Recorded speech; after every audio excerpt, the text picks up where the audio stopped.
Je suis un fan inconditionnel de Jésus, donc ça tombait bien. J'étais très content d'être invité ce soir pour parler de ce thème et de cette personne. On m'a demandé de parler de l'énigme Jésus et ça me plaît encore plus parce que malgré toutes les années, alors j'en ai un peu moins que beaucoup d'entre vous, d'années de vie au compteur, mais malgré toutes les études que j'ai pu faire sur Jésus, je veux dire que pour moi, Jésus reste une énigme. Il y a quelque chose en Jésus, dans ce personnage, qui continue, malgré toutes les années, malgré toutes les lectures, malgré tout le travail fourni pour essayer de mieux le connaître, qui continue à m'échapper. Et je trouve que c'est bien comme ça aussi. Parce que si Jésus est réellement Dieu sur terre, Dieu, on ne peut pas le mettre dans une petite boîte. Et je ne sais pas si ça vous fait ça aussi, mais quand je rencontre Jésus dans les évangiles, très fréquemment, je suis un peu déstabilisé. Il y a quelque chose de l'énigme qui se présente à moi et je trouve que ce scandale de Jésus et de la croix, c'est quelque chose qu'il faut essayer d'entretenir quelque part pour garder cette fraîcheur. Quand on rencontre Jésus, même si on le connaît depuis longtemps, être prêt à se laisser surprendre. Alors, c'est un peu à cela que je vous invite ce soir, à nous laisser surprendre, parce qu'on a tous, chacun à notre niveau, une image de Jésus. Voilà 2000 ans que Jésus est passé sur Terre. Beaucoup de personnes ont cru en lui au fil du temps. Beaucoup ont essayé de le représenter. Et là, ben, voilà quelques images. Mais au final, quelle est la bonne image? Quelle est la bonne représentation? Qui est Jésus? Cette question, qui est Jésus? C'est une question extrêmement profonde que Jésus lui-même posait à ceux qui l'entouraient en disant qui dites-vous que je suis? Donc, l'identité de Jésus, c'est pas quelque chose de secondaire, d'accessoire, où bon, chacun peut aller un peu comme il veut. On est là, finalement, au point central de notre foi, de notre identité chrétienne. Chrétien, ça vient de Christ, ça vient de Jésus. On est défini par Jésus. Et la théologie chrétienne, ce qu'elle a d'original, c'est ce personnage de Jésus. C'est pas Adam et Ève, c'est pas Abraham, c'est Jésus. Alors, dans les lectures qu'on vous a proposé de faire aujourd'hui dans ce bouquin, que j'apprécie énormément, il y avait, donc là j'ai mis un peu la table des matières de la partie qu'on m'a attribuée, l'énigme Jésus, les pages 339 à 352. Il y a un peu deux parties, une partie plus sur l'enquête historique, les faits qui entourent la venue de Jésus, comment est-ce qu'on sait les choses qu'on sait sur Jésus, d'où est-ce que ça vient. Et puis une deuxième partie un peu plus longue, l'interprétation de ces faits. Finalement, qu'est-ce qu'on peut dire de la personne de Jésus au niveau de l'annonce de qui il est, son nom prédestiné, l'accomplissement des prophéties, au niveau de sa mort, sa signification de sa mort, et au niveau de sa résurrection. Alors, n'ayant qu'une demi-heure impartie, j'ai décidé de zoomer voilà, sur deux éléments qui me tenaient à cœur. Premièrement, la question de la fiabilité. Est-ce que le témoignage qu'on a sur Jésus est fiable? Et c'est une question qui est très importante aujourd'hui parce qu'on est à l'ère des fake news, du fact-checking, comme on dit. C'est-à-dire qu'il y a beaucoup d'informations qui circulent et on ne sait pas toujours très bien comment, qu'est-ce qu'il faut en faire. Et surtout, on apprend que, de plus en plus, et du plus jeune âge aussi, que toutes les informations ne se valent pas. Et même la notion d'autorité qui donnerait une information qui est juste, elle est battue en brèche aujourd'hui. Alors, à l'aune de toute la science de l'information qu'on a aujourd'hui, qu'est-ce qu'on peut dire sur l'information sur le personnage Jésus et sur la façon dont elle nous a été transmise? Donc ça, ce sera la première question que j'aimerais un peu zoomer. Et puis la deuxième, c'est une question qui touche plutôt sur voilà, le personnage Jésus, c'est essayer de dire, si on posait la question à Jésus, ok, si on retournait la question, toi, qui dis-tu que tu es? Qu'est-ce qu'il pourrait répondre?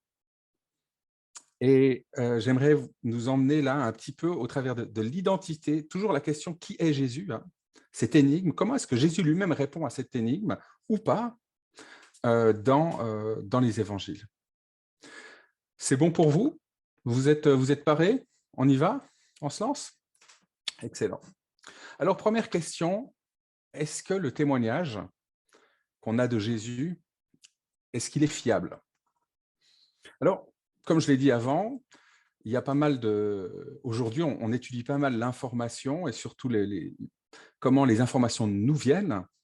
Et puis, il y a pas mal de critères pour évaluer une information. Je lis quelque chose dans le journal, ou je l'entends à la télé, ou je le lis sur Internet, sur un site d'un journal, ou sur Facebook, ou sur Twitter, ou je ne sais pas quoi. Comment savoir si cette information, c'est du lard ou du cochon? Est-ce que ça tient ou pas? Alors, il y a plusieurs critères, bien sûr, mais un des critères importants, c'est d'où vient l'information? D'où vient l'information? Un autre critère, c'est comment est-ce qu'elle a été transmise jusqu'à nous. Je ne vais pas l'aborder ce soir, ça concerne plutôt là, la transmission de la Bible, et j'aurais plaisir à le faire, mais en 30 minutes, on ne peut pas tout faire. Là, on va plutôt s'intéresser aux auteurs, à savoir d'où nous viennent les informations qu'on a sur Jésus. Alors, les premières, voilà, les principales informations qu'on a sur Jésus, ça nous vient des 4 évangiles, Matthieu, Marc et Luc. Comme vous avez pu le lire dans le bouquin, on y reviendra, il y a aussi des témoignages extérieurs à la Bible. Ils sont importants parce qu'on peut faire des croisements, mais ils s'arrêtent juste à l'essentiel de l'essentiel. Donc, on ne peut pas construire toute une théologie dessus. Et la première critique qu'on pourrait faire aux auteurs de la Bible, c'est que c'est des auteurs qui sont en même temps engagés, ils sont croyants. Et ça peut poser problème. Parce qu'on va dire, vous êtes juge et parti. Vous avez envie de croire que Jésus est Dieu, le Fils de Dieu, etc. Alors, comment est-ce qu'on peut, nous, vous croire? C'est une question qui est vraiment pertinente. Et puis, je pense qu'il ne faut pas l'éluder comme ça, du revers de la main. Est-ce que ces auteurs, sachant qu'ils sont partie prenante, est-ce qu'ils sont fiables? La première chose que j'aimerais dire par rapport à ça, c'est que ces auteurs, premièrement, ils ont conscience de leur posture. Ils savent où ils se situent. Ils ne jouent pas à la neutralité ou à l'objectivité. Regardons par exemple Luc. Au début de son évangile, voilà ce qu'il dit. Plusieurs personnes ont entrepris de composer un récit des événements qui sont passés parmi nous. Il commence en faisant un peu l'état de la recherche. Il dit, OK, il y a déjà des gens qui ont fait des recherches. Moi, je vais faire de la recherche aussi sur Jésus. Il y en a qui ont déjà fait ce travail. Je ne fais pas comme si j'arrivais et qu'il n'y avait rien. Et puis, sur comment la recherche a été menée jusque-là, et comment lui aussi, on va l'apprendre dans la suite, va mener sa recherche, ces recherches se sont basées, ces récits donc, qui ont déjà été écrits, c'est les autres évangiles, d'autres évangiles en tout cas, d'après les rapports de ceux qui en ont été les témoins oculaires depuis le début et qui sont devenus des serviteurs de la parole. C'est intéressant de voir que Luc va citer ses sources, quelque part. Il dit, voilà les sources que j'ai utilisées. Alors, il ne les cite pas toutes nommément, mais il explique sa démarche. Il prend la position il dit, je vais utiliser une technique d'historien, d'historiographe, comme on dit techniquement. Je vais composer un récit en me basant sur des témoignages, mais pas des témoignages de personnes qui ont entendu, non, des témoins oculaires des événements. J'ai été les interviewer, et ce que je mets dans mon livre, c'est basé sur des témoignages oculaires. Il continue, j'ai donc décidé à mon tour de m'informer soigneusement sur tout ce qui est arrivé depuis le commencement et de te l'exposer par écrit de manière suivie, très honorable Théophile. Théophile, c'est son commanditaire, c'est celui sans doute qui paye la facture pour tout le travail de recherche que fait Luc. Ainsi, tu pourras reconnaître l'entière véracité des enseignements que tu as reçus. En fait, Luc, il est en train de dire quoi? Il est en train de dire, écoute, Théophile, je vais faire du fact-checking. Je vais vérifier les informations que tu as déjà reçues. Tu as reçu des enseignements, moi je vais sur le terrain et je vais vérifier ça. Je vais aller voir si ça se tient, je vais interviewer des gens et je vais composer un rapport de ce que j'ai pu observer sur le terrain. Et voici mon rapport. C'est comme ça que Luc commence son évangile. C'est très intéressant de voir la posture de Luc. Et en même temps, dans ce verset 4, il explique « Ainsi, tu pourras reconnaître l'entière véracité des enseignements que tu as reçus. » Il se positionne dans le camp des croyants. Il ne se positionne pas comme extérieur à la question. Oui, cette question le concerne aussi. Il parle des serviteurs de la parole de Dieu au verset 2. Il n'est pas à l'extérieur de ça. Et j'ai été frappé l'autre jour dans une analyse des discours de manipulation ou complotistes, que très souvent, il y a comme une illusion d'objectivité. C'est-à-dire, regardez ce fait-là, regardez cette image, et puis après, tirez vos propres conclusions. Mais les choses ont été agencées d'une certaine manière qu'il n'y a qu'une conclusion qu'on pourrait tirer avec les éléments qui sont mis là. Il y a une illusion d'objectivité et de logique qui est en fait une manipulation. Là, avec Luc, on est complètement dans un autre registre.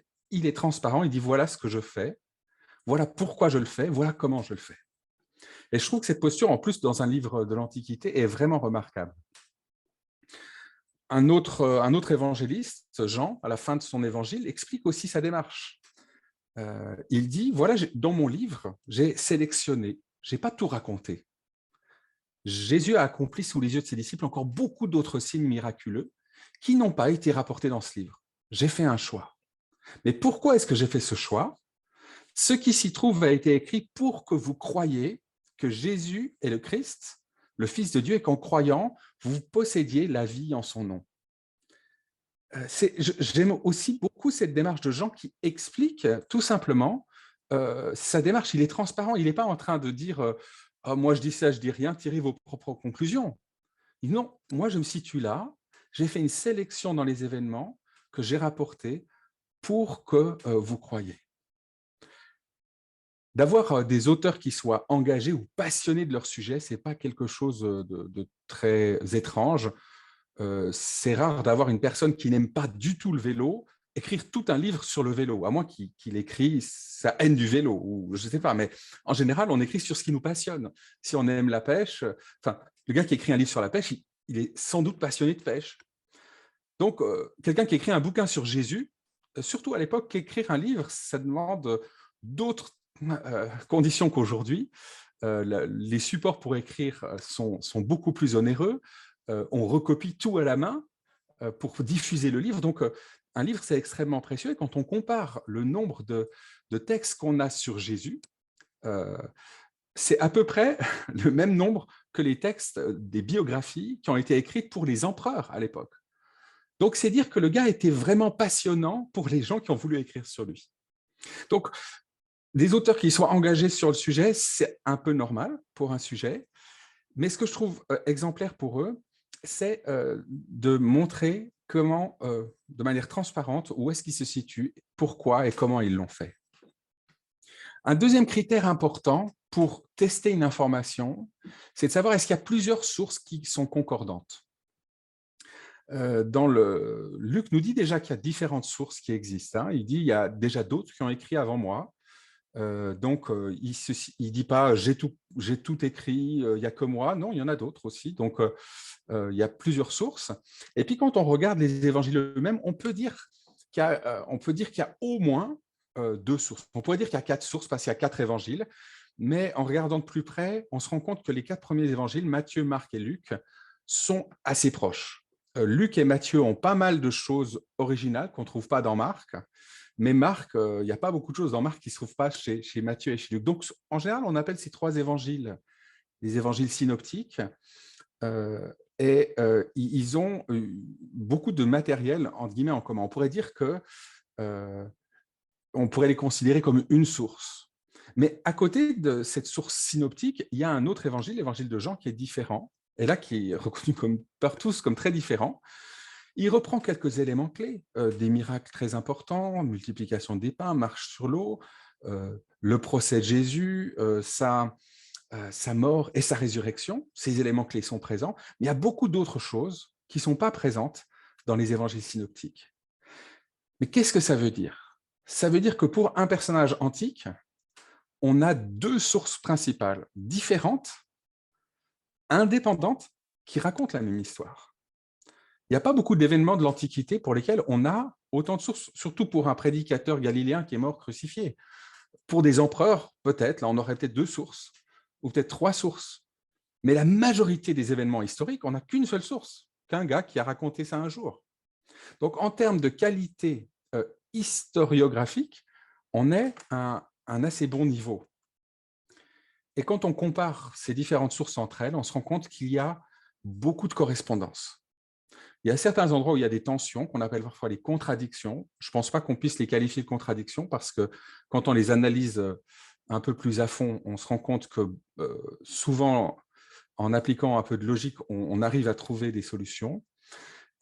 Mais si on regarde les correspondances, elles sont extrêmement nombreuses. On est face à une harmonie entre les sources, et ça, c'est aussi un signe important quand des sources différentes disent la même chose. Donc, ça augmente la qualité de ces sources et puis leur fiabilité. Là, je suis en train d'essayer d'appliquer donc ces théories un peu du fact-checking, de l'analyse des informations aux évangiles. Et pour l'instant, c'est quelque chose qui est assez convaincant. Dans le bouquin d'Alain Nisius, on trouve aussi la mention de sources indépendantes externes. On peut vraiment les appeler indépendantes parce qu'en général, elles sont opposées aux chrétiens. On a par exemple Tacite dans ses Annales qui parle de l'incendie de Rome et puis qui parle de ces fanatiques chrétiens, enfin les pauvres, qui se sont fait accuser de l'incendie de Rome. Mais bon, ils ne l'ont pas volé parce qu'ils sont haïssables. Voilà, c'est un peu ça qu'il dit. Ils ne l'ont pas fait, mais bon, ils l'ont bien mérité. De toute façon, c'est chrétien. Et alors, un fond intéressant, il parle des chrétiens. Ce nom leur vient de Chrestus, alors on pense que c'est Christus, hein, qui, sous Tibère, donc c'était l'empereur à l'époque de Jésus, fut livré au supplice par le procurateur Ponce Pilate. C'est pas énorme, mais c'est quand même assez intéressant. Ça veut dire qu'on sait qu'il y a un gars, Christ, qui a vécu en Palestine, c'est-à-dire sous le procurat de Ponce Pilate, à l'époque de Tibère, et qui a été supplicié. C'est assez intéressant parce qu'il n'y a pas beaucoup de leaders qui sont suppliciés, de leaders religieux qui sont suppliciés. Pline le Jeune, là on est toujours aussi au début du IIe siècle, où là on est dans un autre endroit au nord de la Turquie actuelle. Et puis Pline a un problème, c'est qu'il y a eu il y a des chrétiens partout. Et il y a tellement de chrétiens que les temples sont en train de faire faillite, les temples polythéistes. Alors lui, il veut remonter un peu l'économie des temples, il arrête plein de gens, il les torture, puis après les avoir bien torturés, il leur pose des questions, c'est comme ça qu'on faisait à l'époque, et puis il y en a beaucoup qui renient leur foi. Il se trouve qu'il dit, mais ça fait plusieurs décennies déjà que cette hérésie circule dans la région. Donc ça veut dire que dès les années 70, comme ça, il y avait déjà beaucoup de chrétiens. 70, 80, il y avait déjà beaucoup de chrétiens. Et la façon dont on décrit leur pratique, c'est qu'ils se rencontrent pour chanter le matin des louanges à Christ comme en l'honneur d'un Dieu. C'est assez intéressant parce que qu'une secte juive, c'est-à-dire qu'un mouvement issu du judaïsme, qui est une religion extrêmement monothéiste, qui a tenu bon contre tous les polythéismes, en viennent à adorer un de leurs leaders religieux comme un Dieu, et on est là à la fin, à la fin du 1er siècle, c'est quelque chose d'assez notable. Je ne vais pas aller plus loin parce que c'est assez bien développé là-dedans pour ces sources externes. J'aimerais juste vous parler encore d'autres éléments qui peuvent nous donner confiance par rapport aux auteurs. Une étude qui m'a vraiment surpris et puis que j'ai trouvée très intéressante.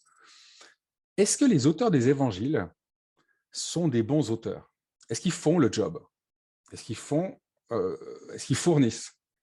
Je ne parle pas du style, je ne parle pas de leur façon d'expliquer les choses, je dis juste simplement, est-ce qu'ils connaissent leur sujet? Et là, il y a quelques tests qui sont très intéressants à faire, par exemple la géographie. Parce qu'à l'époque, les cartes géographiques, ça n'existe pas. Il n'y a pas de carte. Il faudra attendre plusieurs siècles que des premières cartes soient faites. Donc, il n'y a pas de Google Maps, il n'y a rien. Donc, si on veut parler un peu d'un lieu, comment il est-ce que pour aller, par exemple, de Jéricho à Jérusalem, il faut monter ou il faut descendre? Est-ce qu'on peut aller en une journée de Nazareth à Capernaum? Est-ce que pour aller de Capernaum à Bethsaïda, c'est plus court de prendre le bateau ou d'aller à pied? Et si on lit les évangiles en prenant que les éléments géographiques, on se rend compte qu'il y en a énormément. Il y en a vraiment beaucoup, ça n'arrête pas. Et en essayant euh, de reconstruire ça, on se rend compte en fait que pour écrire une histoire comme ça, dont la géographie correspond à la géographie réelle qu'on connaît, hein, parce que ça, on peut tester, ça, c'est pas modifié. Jésus, il est marché sur l'eau, mais il n'y a pas eu de traces, hein, ça, on ne peut pas vérifier. Mais par contre, qu'il y a une ville ici qui s'appelait Bethsaïda, ça, on peut le vérifier aujourd'hui. Et de voir la cohérence du récit au niveau géographique, mais on a aussi fait les tests au niveau botanique, parce qu'il y a des plantes et des animaux qui sont que dans la région. En fait, la conclusion qu'on est obligé de tirer, c'est que les auteurs des évangiles ont vécu dans ces régions-là, dans la Palestine. Ils devaient avoir vécu là. On ne peut pas dire ils ont vu Jésus, etc. Mais en tout cas, la façon dont ils décrivent, ce n'est pas possible qu'ils l'aient fait juste dans l'imagination. Et la meilleure preuve qu'on a, c'est qu'il y a beaucoup d'autres évangiles qui ont été écrits après, hein, les évangiles apocryphes, surtout 2e, 3e, 4e, 5e siècle, et puis après, des gens qui ont rapporté des légendes ou qui voulaient souligner certains aspects de leur théologie. Alors, ils ont dit ça passera mieux si c'est dans un évangile. Et ils ont écrit des évangiles apocryphes. Mais quand vous lisez ces évangiles, en général, à part les noms de Jérusalem et Capernaum, il n'y a rien au niveau géographique. Il y a peut-être Nazareth qui sort une fois. Mais en fait, c'est criant de différence où on n'est pas dans un... Le décor n'est pas réel. C'est uniquement l'histoire. Voilà, Jésus a fait ci, il a dit ça, etc. Mais toute la patte du réel, on ne se rend pas compte quand on lit les évangiles, mais il y a énormément de détails, de réalité qui, en fait, euh, témoignent du fait que les auteurs connaissaient leur affaire. Alors, on a des auteurs qui écrivent dans une langue étrangère, en grec. Ce n'est pas l'araméen qui était parlé là-bas. Et alors, techniquement, ce livre aurait pu être écrit n'importe où dans l'ère méditerranéenne. Tout le monde parlait grec. Mais avec ces tests, on se rend compte que seuls des auteurs qui connaissaient donc ce contexte du 1er siècle ont pu écrire ces évangiles. Et même aujourd'hui, beaucoup de spécialistes se disent mais il fallait que ce soit des témoins oculaires des événements parce que c'est difficilement explicable autrement. Un autre test qui a été fait, qui est assez intéressant, c'est le nom des personnes. Vous savez que chaque fois qu'il y a toujours les tops des prénoms, hein. Je ne sais pas où on en est avec les tops des prénoms cette année, mais les jeunes parents croient toujours qu'ils ont trouvé le prénom incroyable, et puis en fait, il est dans le top 2. Et puis tout le monde s'appellera. Moi, il y avait 3 David dans ma classe, voilà, c'était le nom de 78, je pense, mais voilà, vous savez tout. Et à l'époque, au 1er siècle, il y avait aussi un top des prénoms en Palestine. Alors, comment est-ce qu'on a pu l'établir, ce top des prénoms? En prenant tous les textes qu'on a trouvés dans la région. Alors, c'est allé des textes qui ont raconté des histoires, des textes de procès, des pierres tombales aussi. Toutes les pierres tombales des gens ensevelis au 1er siècle. OK, on a été voir tous les noms, recenser tous les noms, et puis les attribuer aux personnes pour pas que, si une personne est nommée plein de fois, ben, son nom soit plus représenté. Puis alors, voici le top des prénoms en Palestine au 1er siècle. Alors, le top du top, c'est Simon. Il y avait plein de Simon. Et c'est intéressant parce que dans le Nouveau Testament, c'est un des noms qui sort le plus. Il y a 8 personnages qui portent le nom de Simon dans le Nouveau Testament. Le deuxième prénom, c'était Joseph, dans le top 6. Il y a aussi 6 personnages qui s'appellent Joseph dans le Nouveau Testament. Ensuite, on a Lazare. Alors, il n'y en a qu'un. Voilà, c'est pas, il y a une petite différence ici. Ensuite, Judas, dans le top, il y en a 5 dans le Nouveau Testament. Jean ou Yohanan, il y en a 5 aussi. Et puis Jésus ou Josué, Yeshua, il y en a 2 dans le Nouveau Testament. C'est assez intéressant. On voit en fait que le nombre de personnages qui portent un nom est tout à fait cohérent avec l'ère géographique. Si on pense aujourd'hui à des Juifs qui vont écrire en grec, on pense tout de suite, non pas à la Palestine, mais plutôt à l'Égypte, c'est-à-dire Alexandrie, où il y avait le grand philosophe Philon d'Alexandrie. Et si des Juifs parlent en grec, on veut les identifier à un lieu, ce sera Alexandrie. Alors, on peut faire ce test avec Alexandrie, puis voir quel est le top 6 des noms à Alexandrie. Si on avait voulu inventer les évangiles, on aurait donné quel nom aux personnages? On les aurait appelés Éléazar, Sabbataius, Dosithéus, Pappus, Ptolémaeus, Samuel ou Joseph. Vous voyez qu'on est dans quelque chose de très différent. Il y a juste Joseph et Éléazar, mais sinon, on aurait eu des noms de personnages très différents. De nouveau, une indication on sait que les auteurs, quand ils ont écrit, est-ce qu'ils ont pensé on va utiliser tel prénom pour que ça fasse? Non, on n'est pas dans une histoire de complot là. Ils ont écrit ce qui s'est passé. Donc, le plus probable, c'est que ces auteurs soient compétents et aient écrit ce qui s'était passé. Si vous voulez creuser un peu le sujet, je vous recommande un très bon bouquin d'un ami, le docteur Peter Williams de Cambridge, qui a écrit un livre de vulgarisation donc, qui s'adresse à tous et en même temps qui est vraiment bien documenté. Et il a été récemment traduit en français. Les évangiles sont-ils fiables? Un très bon bouquin. Il répond à cette question de manière solide. Et il est écrit pour les chrétiens, mais aussi les non-chrétiens qui se posent cette question de manière honnête. Et il est vraiment compréhensible par quelqu'un qui veut réfléchir. Donc, je vous recommande, il est aux éditions Clés, un très bon bouquin si vous voulez continuer la réflexion de fact-checking, entre guillemets, des évangiles. Et comme il me reste que 3 minutes, j'aimerais arriver à mon deuxième point, mais qui est, je vous rassure, bien plus court. C'est qui est Jésus selon Jésus? Jésus a posé cette question. Pour vous, qui suis-je? C'est la question de l'identité de Jésus. Elle est extrêmement importante pour Jésus lui-même. Il ose poser la question de son identité. Et plus on va travailler sur la question de Jésus, plus on se rendra compte qu'en fait, ce qui est le plus important dans cette histoire de Jésus, ce n'est pas les miracles qu'il a faits. Ce n'est même pas les paroles qu'il a prononcées, etc. Tout ça, c'est secondaire, c'est pour servir quelque chose d'autre. On pourrait même dire que sa mort et sa résurrection n'ont de sens que en fonction de son identité. Donc la question de qui est réellement Jésus, c'est en fait la question, avec un grand là, un grand Q, question, c'est la question. Qui est Jésus? Jésus lui-même répond, enfin donne des indices qui sont assez phénoménaux.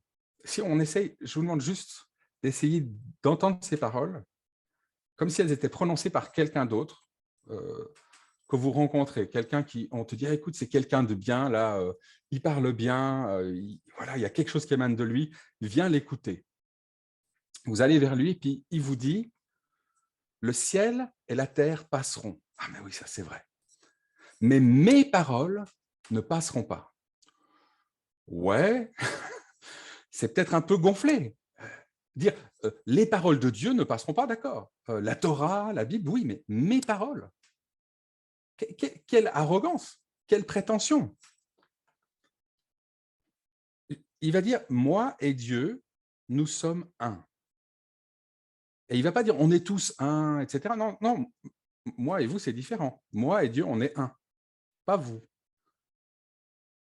Et quand ses disciples vont avoir peur, il va va pas leur dire, mettez votre foi en Dieu, il va leur dire, mettez votre foi en moi. C'est quand même, enfin, je trouve qu'il y a quelque chose de choquant qu'un être humain ose dire un truc pareil. Personne ne sait qui est Dieu, sinon moi et celui à qui je décide de le révéler. Imaginez qu'il y a quelqu'un qui vienne vous dire, écoutez les amis, on s'arrête tout de suite, personne ne connaît Dieu, moi je le connais, et puis je peux vous dire qui c'est, mais il n'y a que moi qui peux vous dire. Pourquoi? Parce que je suis la vérité. Jésus dit ça. Personne ne peut venir à Dieu sans passer par moi. Mais là, on a des prétentions qui sont vraiment extrêmes. La suivante est digne d'un gourou de secte. Si quelqu'un vient à moi, ne déteste pas son père, sa mère, sa femme, ses enfants, ses frères, ses sœurs, même sa propre vie, il ne peut être mon disciple. Cette exigence, si quelqu'un la met sur quelqu'un d'autre aujourd'hui, on dira, mais stop, stop, tu vas beaucoup trop loin, tu es en train de manipuler cette personne. Puis Jésus va dire des choses à propos de lui, il dit, regardez mon sang, c'est le sang de l'alliance qui va être versé pour le pardon des péchés. Mon sang, c'est moi qui vais donner le sang de l'alliance. Et au dernier jour, je viendrai dans ma gloire avec tous les anges, je m'assiérai sur mon trône de gloire pour juger toutes les nations. Tous les anges, je suis glorifié. La prétention de Jésus. Alors, je conclurai simplement avec cette conclusion que sans doute vous avez déjà entendue de C.S. Lewis, et qui dit ceci. Jésus se présente en affirmant qu'il est Dieu. Il prétend pardonner les péchés. Il affirme avoir toujours existé. Il dit qu'il vient juger le monde à la fin des temps. Un homme qui n'était qu'un homme et tiendrait les propos que tenait Jésus ne serait pas un grand professeur de morale. Ce serait soit un fou, soit le démon des enfers. Il faut choisir. Ou bien cet homme était et reste le Fils de Dieu, ou alors il ne fut rien d'autre qu'un aliéné, ou pire encore. Vous pouvez l'enfermer comme un fou, lui cracher au visage et le tuer comme un démon, ou au contraire, vous jeter à ses pieds et l'appeler Seigneur et Dieu, mais ne nous laissons pas entraîner à favoriser ce non-sens, à savoir qu'il est un grand maître issu de l'humanité. Il a fermé cette voie devant nous. Une telle idée ne l'a jamais effleurée. Alors, je ne peux pas m'empêcher à la fin de cette session de vous retourner cette question. Sincèrement, pour vous, qui est Jésus? Si Jésus se présentait à vous, et pour toi, Bernard, pour toi, Jacques-Antoine, Myriam, Christian, Boris, pour toi, qui suis-je? Une légende? On a vu que ça semblait quand même fiable, cette histoire d'évangile. Un fou? Un menteur? Le Seigneur?